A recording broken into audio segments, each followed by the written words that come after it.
વંદે માતરમ.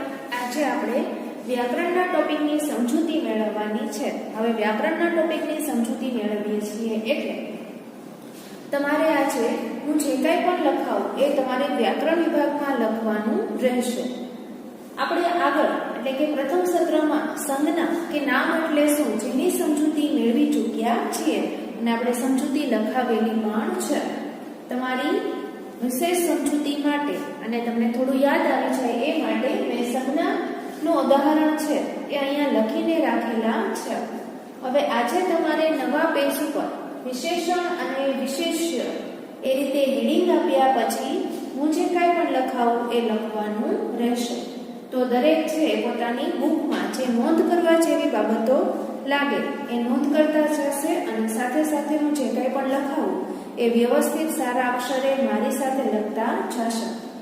પહેલા થોડું રિવિઝન કરી લઈએ તો સંજ્ઞા એટલે શું? તો સંજ્ઞા કે નામ જેના પહેલા ઉદાહરણ લખેલા છે કે અહીંયા તમે આ છે જે કઈ ઉદાહરણ કે સમજૂતી લખેલી છે એ તમારી બુકમાં લખશો ત્યારે ઉપર સંજ્ઞાનું હેડિંગ આપીને ઉદાહરણ છે લખવાના રહેશે. કે જેમાં પહેલું છે ગાંધીજીએ સત્યાગ્રહ કર્યો. મોર આપણું રાષ્ટ્રીય પક્ષી છે. હિમાલય સૌથી ઊંચો પર્વત છે. લીમડાનું દાંતણ ઉત્તમ હોય છે. સત્યનો હંમેશા વિજય થાય છે. આ ઉદાહરણ લખેલા છે એ તમે સંજ્ઞાનું હેડિંગ આપવાનું અને ત્યાર પછી ઉદાહરણ લખવાના છે. ત્યાર પછી પેરેગ્રાફ પાડીને ઉપરના વાક્યોમાં ગાંધીજી, હિમાલય, મોર, લીમડો, દાંતણ, પક્ષી, સત્ય વગેરે શબ્દો કોઈ ચોક્કસ વ્યક્તિ, સ્થળ કે પદાર્થની ઓળખ સૂચવે છે. ઓળખ સૂચવતા આવા શબ્દો સંજ્ઞા તરીકે ઓળખાય છે. સંજ્ઞાની સમજૂતી આપણે આગળ મેળવી ચૂક્યા છીએ.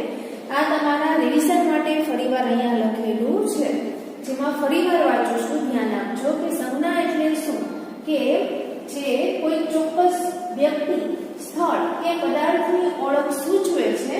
એ ઓળખ સૂચવતા આવા શબ્દો સંજ્ઞા તરીકે ઓળખાય છે. ફરીવાર વાંચું છું, ગાંધીજીએ સત્યાગ્રહ કર્યો. મોર આપણું રાષ્ટ્રીય પક્ષી છે. હિમાલય સૌથી ઊંચો પર્વત છે. લીમડાનું દાંતણ ઉત્તમ હોય છે. સત્યનો હંમેશા વિજય થાય છે. ઉપરના વાક્યોમાં ગાંધીજી છે, હિમાલય છે, મોર છે, લીમડો છે, દાંતણ, પક્ષી, સત્ય વગેરે જે શબ્દો છે એ કોઈ ચોક્કસ વ્યક્તિ, સ્થળ કે પદાર્થની ઓળખ સૂચવે છે. આ બધા શબ્દો છે એ કોઈ ચોક્કસ વ્યક્તિ છે, સ્થળ છે કે પદાર્થની ઓળખ છે સૂચવે છે. આ જે ઓળખ સૂચવતા આવા શબ્દો છે, આ જે ઓળખ સૂચવતા આવા જે શબ્દો હોય છે એને સંજ્ઞા કે નામ તરીકે ઓળખાય છે.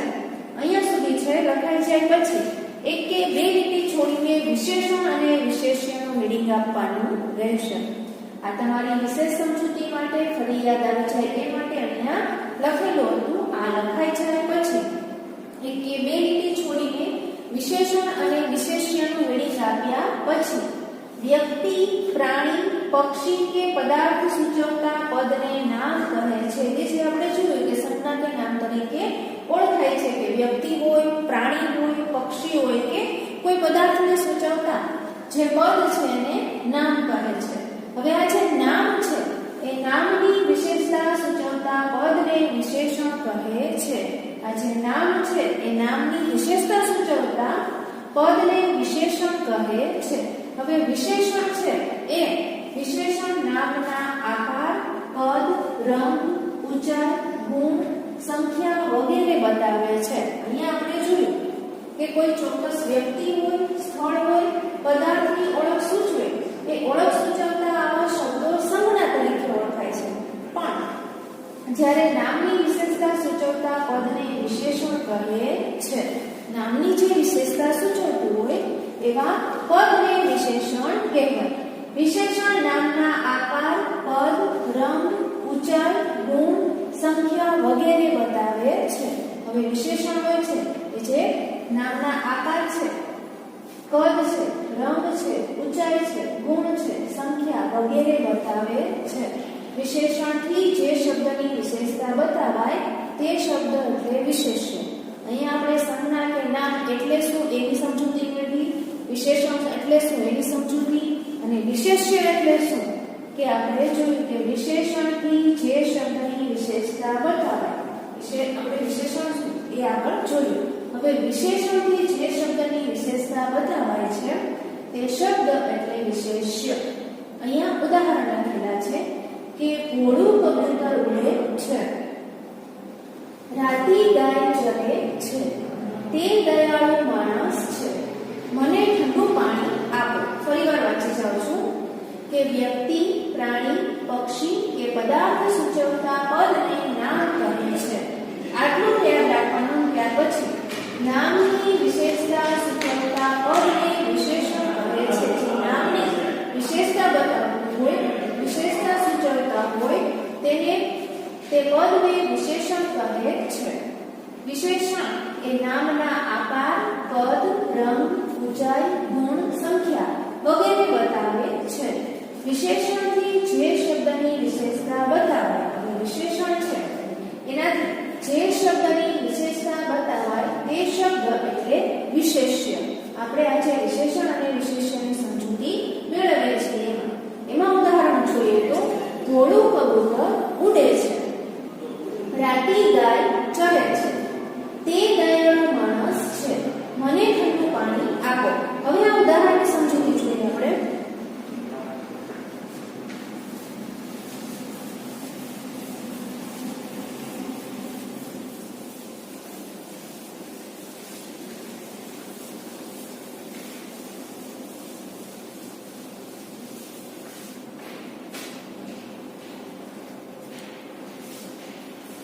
હવે છેલ્લે આપણે જે વાક્યો લખેલા હતા એમાં ઉપરના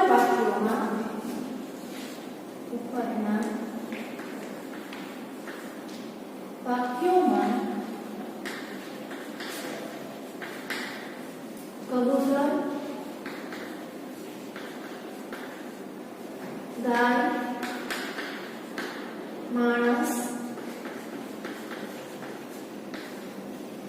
અને પાણી આ પદો નામ છે. જ્યારે આપણે જે ઉદાહરણ લખેલા હતા એ ઉદાહરણમાં ઘોડું, રાતી, દયાળુ અને ઠંડુ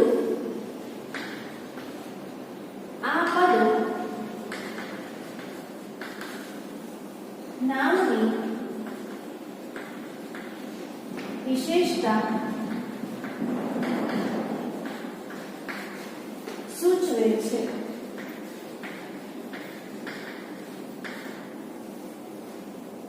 કેવું?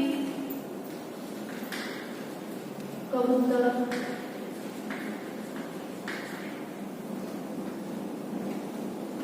તો ઘોડું.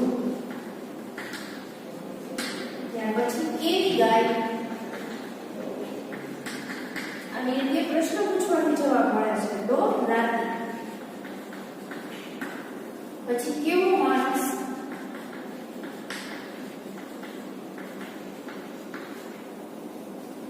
તો દયાળુ. પછી કેવું પાણી, તો ઠંડુ. આ કેવો, કેવી, કેવું વગેરેથી પ્રશ્ન પૂછતા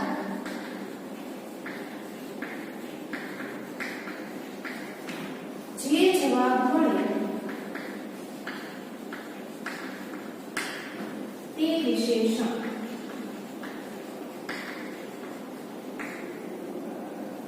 હવે આપણે આગળ ઉદાહરણ જોયા.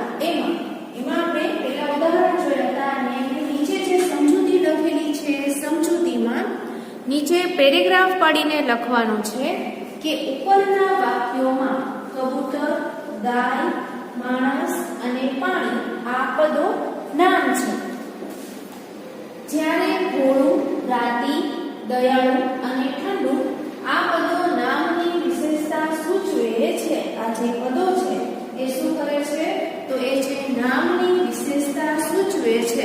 હવે પ્રશ્ન પૂછવાનો થાય તો કેવું કબૂતર? તો ભોળું. જવાબ આવશે ભોળું. કેવી ગાય? તો રાતી. કેવો માણસ? તો દયાળુ. કેવું પાણી? તો ઠંડુ. આમ કેવો, કેવી, કેવું વગેરેથી પ્રશ્ન પૂછતા જે જવાબ મળે તે વિશેષણ. અન્ય ઉદાહરણ જોઈએ.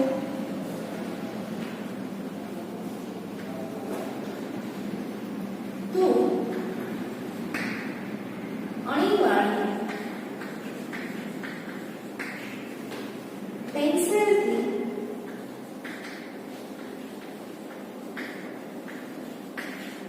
લખે છે. તો અણીવાળી કેવી પેન્સિલ?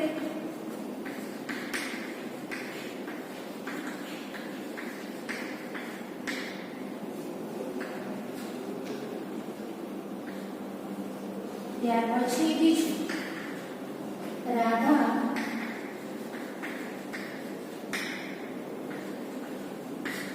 સુંદર અક્ષરે લખે છે.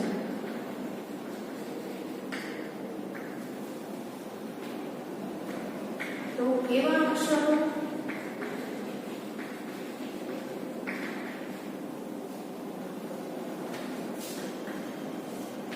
કાટવાળો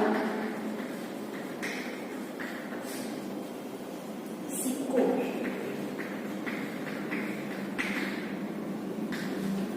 સિક્કો કેવો?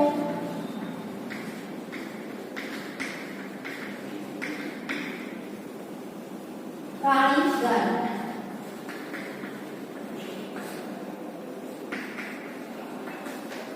ગાય કેવી? હવે અહીંયા છે અણીવાળી, અહીં અણીવાળી,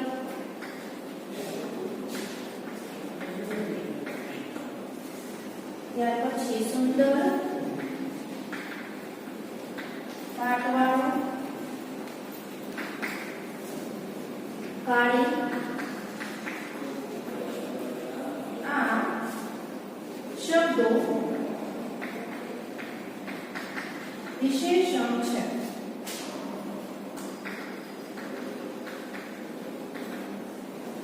હવે જેમાં આપણે શરૂઆતમાં જોયું તો ઉપરના વાક્યોમાં કબૂતર, ગાય, માણસ અને પાણી આ પદો નામ છે. જ્યારે ભોળું, રાતી, દયાળુ અને ઠંડુ આ પદો નામની વિશેષતા સૂચવે છે. કેવું કબૂતર? તો ભોળું. કેવી ગાય? તો રાતી. કેવો માણસ? તો દયાળુ. અને કેવું પાણી? તો ઠંડુ. આમ કેવો, કેવી, કેવું વગેરેથી પ્રશ્ન પૂછતા જે જવાબ મળે તે વિશેષણ. અન્ય ઉદાહરણમાં તું અણીવાળી પેન્સિલથી લખે છે. કેવી પેન્સિલ? તો અણીવાળી. રાધા સુંદર અક્ષરે લખે છે. કેવા અક્ષરો? તો સુંદર. કાટવાળો સિક્કો. સિક્કો કેવો? તો કાટવાળો. કાળી ગાય. ગાય કેવી? તો કાળી. અહીં અણીવાળી, સુંદર, કાટવાળો, કાળી આ શબ્દો વિશેષણ છે. ત્યાર પછી જોઈએ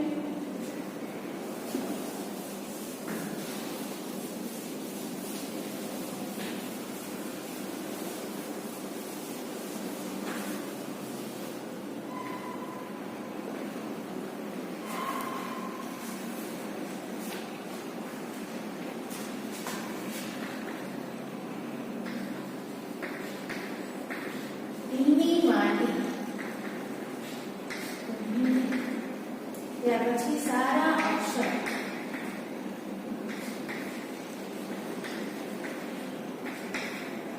નવું માટલું.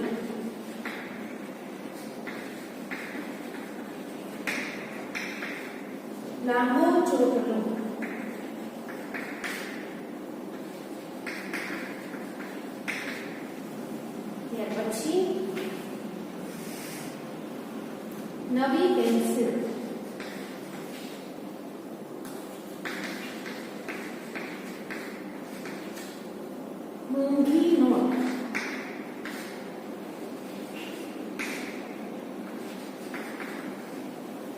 લીસા પાના,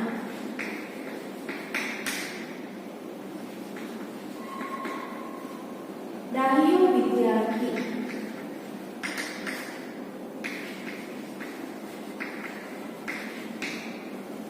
હવે ઉપરના વાક્યોમાં આજે આપણે લખેલા છે એમાં ઉપરના વાક્યોમાં લીટી દોરેલા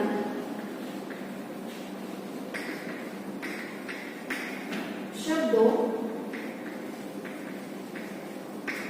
વિશેષણો છે.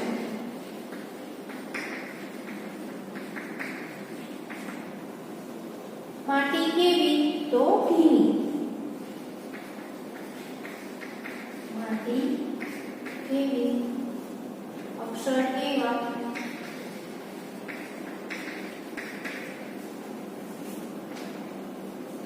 વગેરે પ્રશ્નો પૂછતા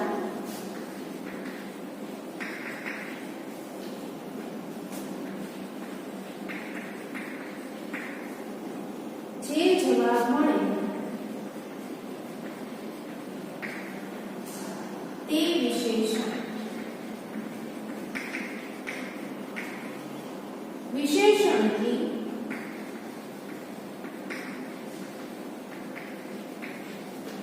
જે શબ્દની વિશેષતા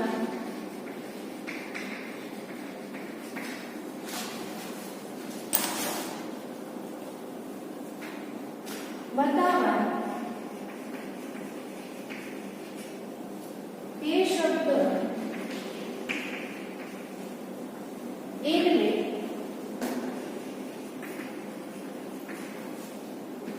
વિશેષ્ય.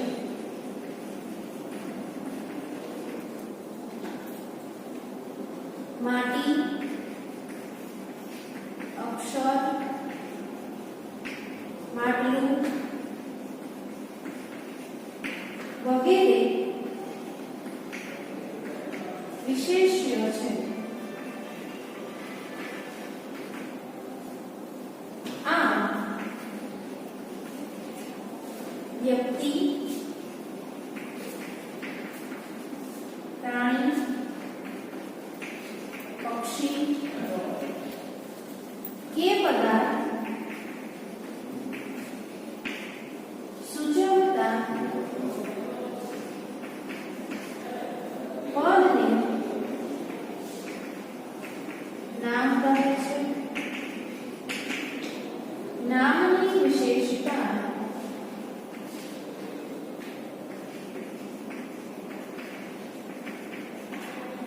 સૂચવતા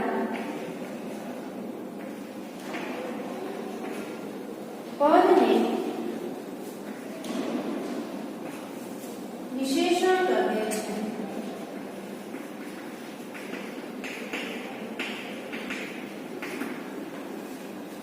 વિશેષણથી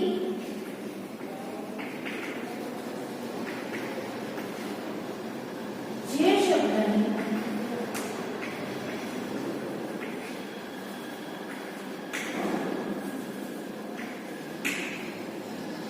વિશેષતા બતાવવા તે શબ્દ એટલે વિશેષ્ય. જેમાં આપણે અન્ય ઉદાહરણ લખેલા છે એમાં પહેલા આપણે લખેલું છે ભીની માટી,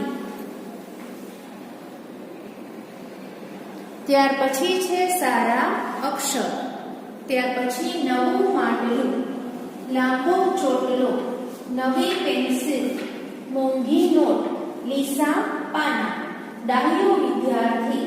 હવે ઉપર જે લખેલા છે એ ઉદાહરણ, એટલે ઉપરના વાક્યોમાં લીટી દોરેલા શબ્દો વિશેષણો છે. અહીંયા જે શબ્દની નીચે અંડરલાઈન કરેલી છે, લીટી દોરેલી છે, તે વિશેષણો છે. માટી કેવી, અક્ષર કેવા એ આપણે આગળ જોયું કે માટી કેવી તો ભીની, અક્ષર કેવા તો સારા વગેરે પ્રશ્નો પૂછતા જે જવાબ વગેરે પ્રશ્નો પૂછે અને પ્રશ્ન પૂછતા જે જવાબ મળે તે વિશેષણ. વિશેષણથી જે શબ્દની વિશેષતા બતાવાય તે શબ્દ એટલે વિશેષ્ય. ફરીવાર વાંચું છું કે ઉપરના વાક્યોમાં જે લીટી દોરેલા શબ્દો છે એ વિશેષણો છે. માટી કેવી, અક્ષર કેવા વગેરે પ્રશ્નો પૂછતા જે જવાબ મળે એ પ્રશ્ન પૂછતા આપણને જે જવાબ મળે છે તે વિશેષણ.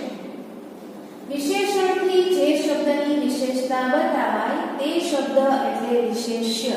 હવે વિશેષણથી જે શબ્દની વિશેષતા બતાવાય છે, દર્શાવાય છે તે શબ્દ એટલે વિશેષ્ય. માટી, અક્ષર, માટલું વગેરે વિશેષ્ય છે. આમ વ્યક્તિ, પ્રાણી, પક્ષી કે પદાર્થ સૂચવતા પદને નામ કહે છે. નામની વિશેષતા સૂચવતા પદને વિશેષણ કહે છે. વિશેષણથી જે શબ્દની વિશેષતા બતાવાય તે શબ્દ એટલે વિશેષ્ય. આ નોંધ કરીને પણ તમે લખી શકો છો કે આ વ્યક્તિ, પ્રાણી, પક્ષી કે પદાર્થ સૂચવતા પદને નામ કહે છે. નામની વિશેષતા સૂચવતા પદને વિશેષણ કહે છે અને વિશેષણથી જે શબ્દની વિશેષતા બતાવાય તે શબ્દ એટલે વિશેષ્ય. આપણે અન્ય ઉદાહરણ જોઈએ.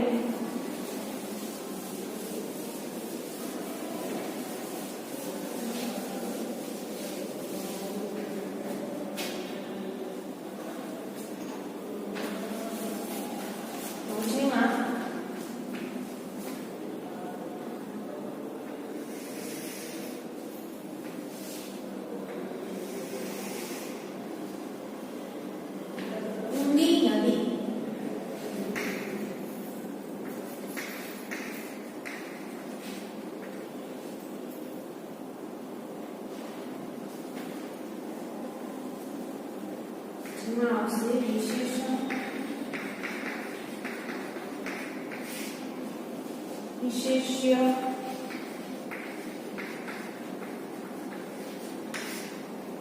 અને અહીંયા છે ઉદાહરણ.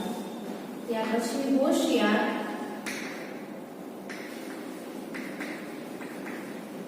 વિદ્યાર્થી, ત્યાર પછી ઊંચો પર્વત, સુંદર બગીચો,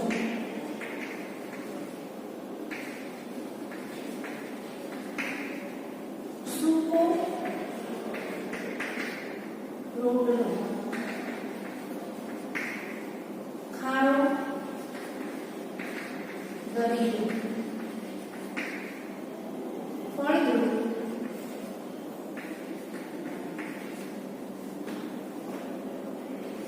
જમીન,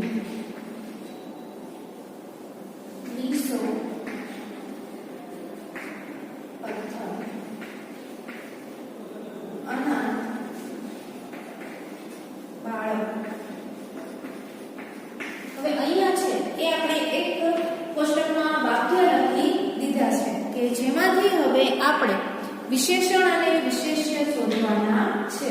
તો પહેલું છે ઊંડી નદી, તો વિશેષણમાં આવશે ઊંડી. ત્યાર પછી છે બીજામાં આવશે હોશિયાર, ઊંચો, સુંદર, સૂકો, ખારો, ફળદ્રુપ, વિસો, અનાથ. ત્યાર પછી વિશેષ્યમાં આવશે નદી, વિદ્યાર્થી, પર્વત, બગીચો, રોટલો, દરિયો, જમીન, પથ્થર, બાળક. હવે અહીંયા આપણે જે વાક્યો લખેલા છે એમાંથી વિશેષણ અને વિશેષ્ય શોધવાના છે. તો પહેલા છે બધા વાક્યો. તો ઊંડી નદીમાં વિશેષણ આવશે ઊંડી અને વિશેષ્યમાં આવશે નદી. હોશિયાર વિદ્યાર્થી, તો વિશેષણમાં આવશે હોશિયાર અને વિશેષ્યમાં આવશે વિદ્યાર્થી.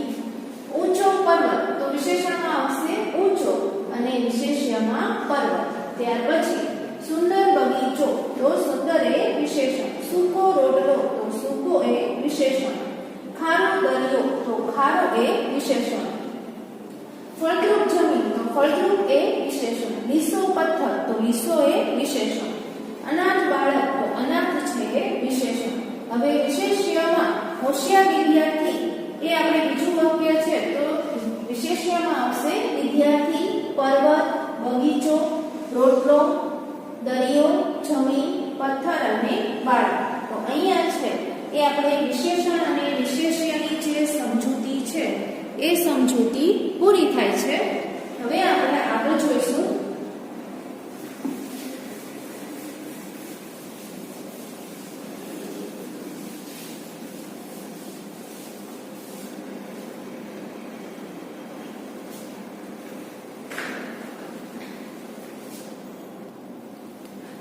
હવે વિશેષણ અને વિશેષ્યની સમજૂતી પછી આપણે ક્રિયા વિશેષણ એટલે શું એની સમજૂતી મેળવવાની છે. તો જેમાં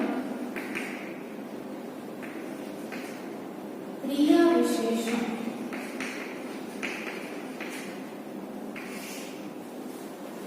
તો જેમાં આવશે જે નામના આકાર, રંગ, ગુણ વગેરેની વિશેષતા વિશેષણ બતાવે તેમ ઘટના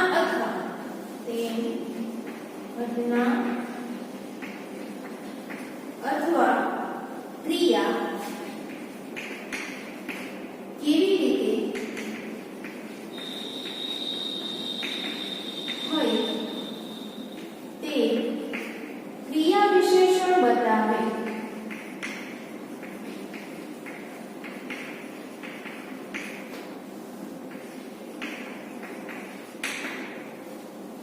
હવે આપણે આગળ જોયું તે પ્રમાણે કે જે નામના આકાર, રંગ, ગુણ વગેરેની વિશેષતા વિશેષણ બતાવે તેમ ઘટના અથવા ક્રિયા એ કેવી રીતે થઈ તે ક્રિયા વિશેષણ બતાવે.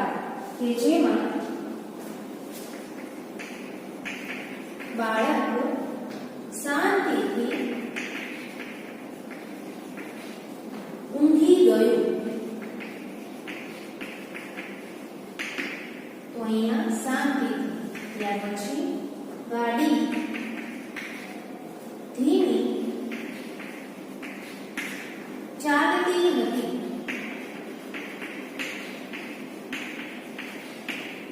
ત્યાર પછી બાળકે તેને વહાલપૂર્વક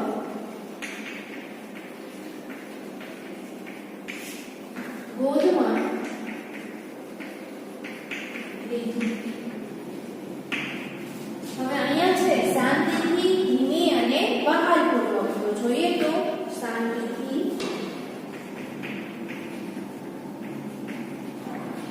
ધીમી અને વહાલપૂર્વક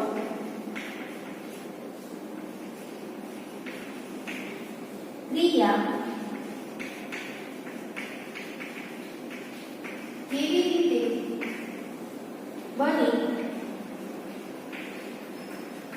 તે બતાવે છે. તે ક્રિયા વિશેષણ છે. તે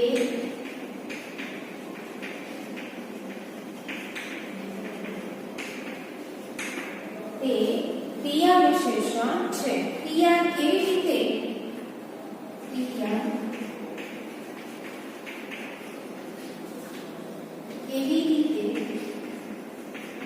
બને છે કે કેવી રીતે કરે છે તે દર્શાવતા શબ્દને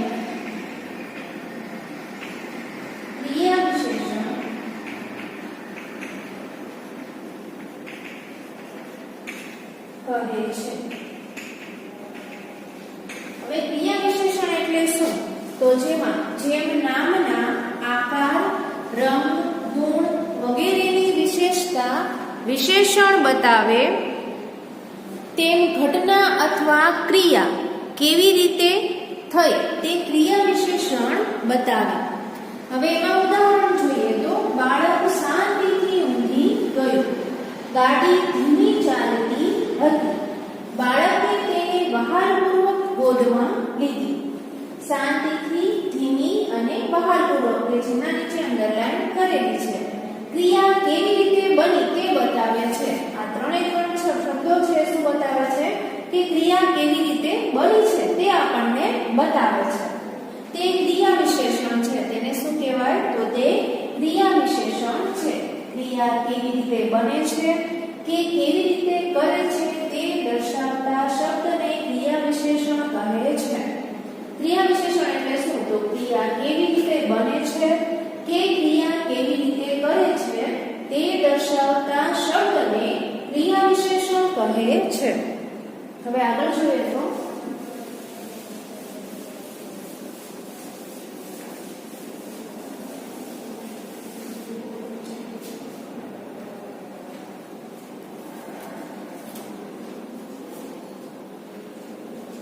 ત્યાર પછી જોઈએ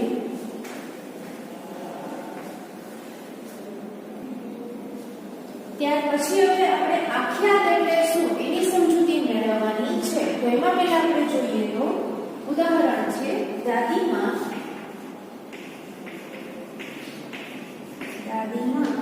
સદાય હસતા હોય. ત્યાર પછી દીપડાની લુચ્ચાઈ સાથે તેમણે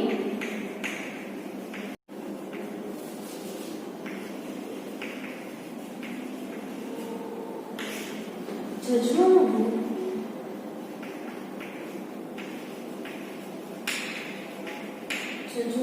પડે છે. હવે આ જે વાક્યો લખેલા છે કે દાદીમાં સદાય હસતા હોય, દીપડાની લુચ્ચાઈ સાથે તેમણે આજીવન ઝઝૂમવું પડે છે. હવે ઉપરના વાક્યોમાં આ જે વાક્યો લખેલા છે એમાં ઉપરના વાક્યોમાં સદાય અને આજીવન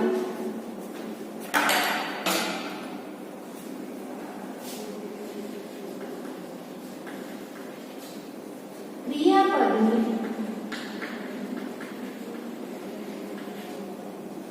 ઘટના કે સ્થિતિને બતાવે છે. એકલી ઘટના કે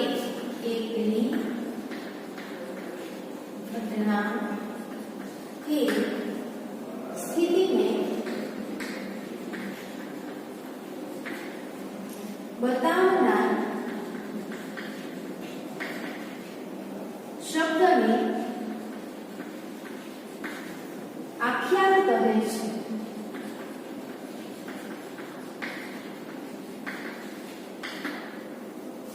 વાક્યોમાં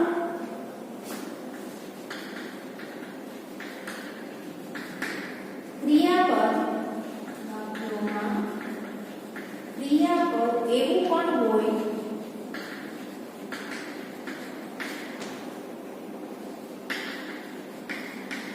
કે જે એકલી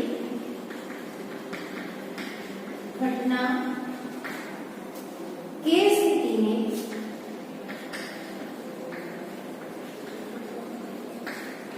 બતાવે.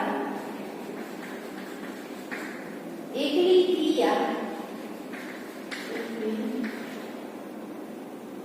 ક્રિયા ઘટના કે સ્થિતિને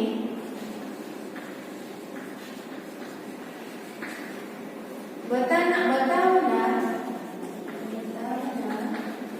શબ્દને આખ્યાત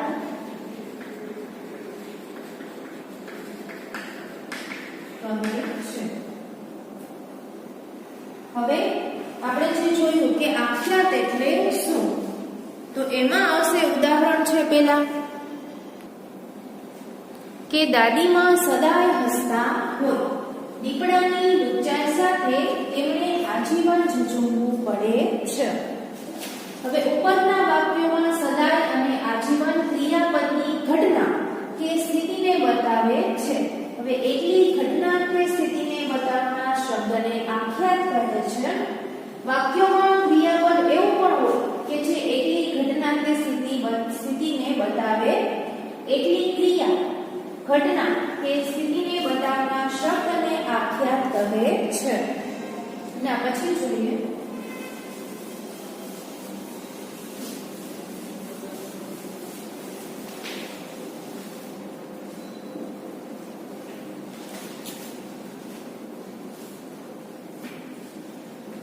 હવે તમે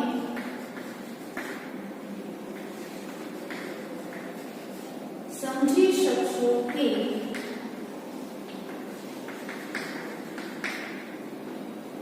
જે કશું બને છે, જે કશું બને છે કે કોઈ કરે છે તે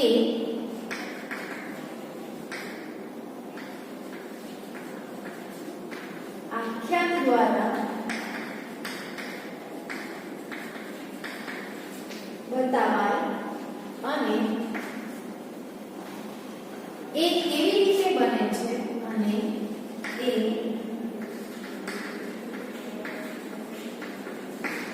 કેવી રીતે બને છે કે કેવી રીતે કરે છે એ ક્રિયા વિશેષણ દ્વારા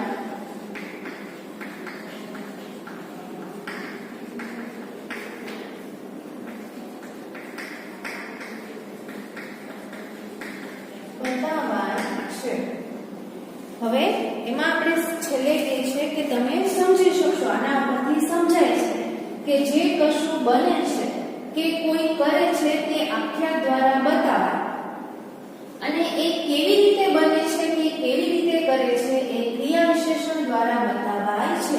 હવે ઘણીવાર છે એ અત્યંત એવો ભાવ દર્શાવતો હોય ત્યારે જે ક્રિયા વિશેષણ છે એ આપણે જોઈએ.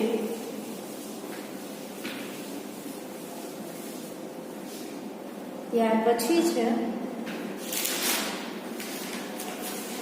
કે ઘણીવાર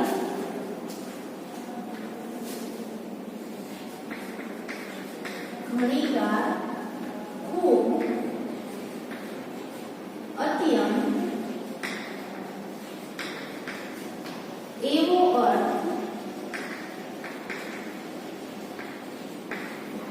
દર્શાવવા માટે ક્રિયા વિશેષણ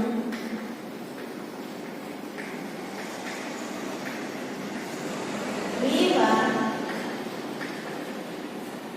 વપરાય છે. જેમ કે એના ઉદાહરણ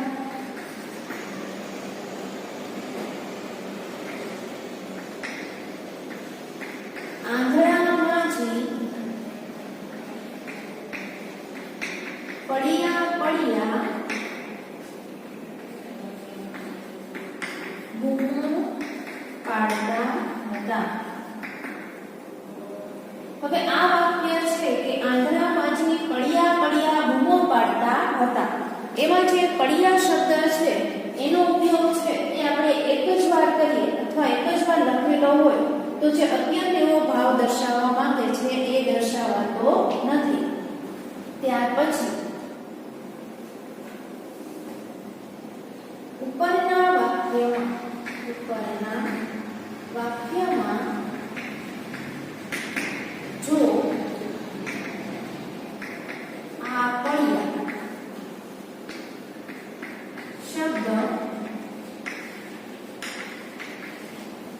એક જ વાર લખીએ તો ક્રિયાની રીત સ્પષ્ટ થતી નથી. આંધળા માજી પડ્યા બૂમો પાડતા હતા એવું વાક્ય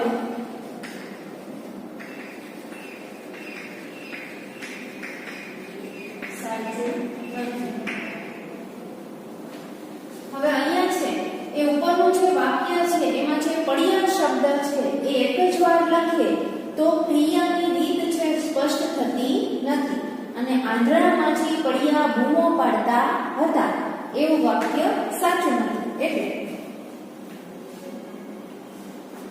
ઘણીવાર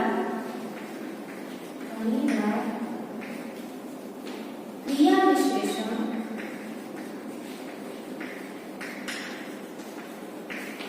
એટલા માટે બે વાર લખાય છે કે જેને કારણે એમાંથી ખૂબ અત્યંત એવો અર્થ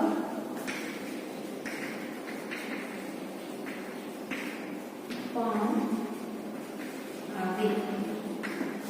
હવે એટલા માટે છે એ આપણે અહીંયા કહે છે કે આંધળામાંથી પડ્યા બૂમો પાડતા હતા એ વાક્ય છે એ વાક્ય સાચું નથી. ઘણીવાર ક્રિયા વિશેષણ એટલા માટે બે વાર લખાય છે કે જેને કારણે એમાંથી ખૂબ અત્યંત એવો અર્થ પણ આવે. જેનું ઉદાહરણ જોઈએ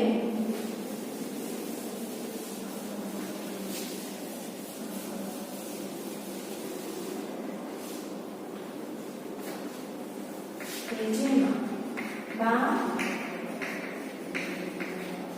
ઉતાવળી ઘરની બહાર નીકળી તો અત્યંત ઉતાવળથી. ત્યાર પછી અમે ધીમે ધીમે ગયા તો ખૂબ ધીમે.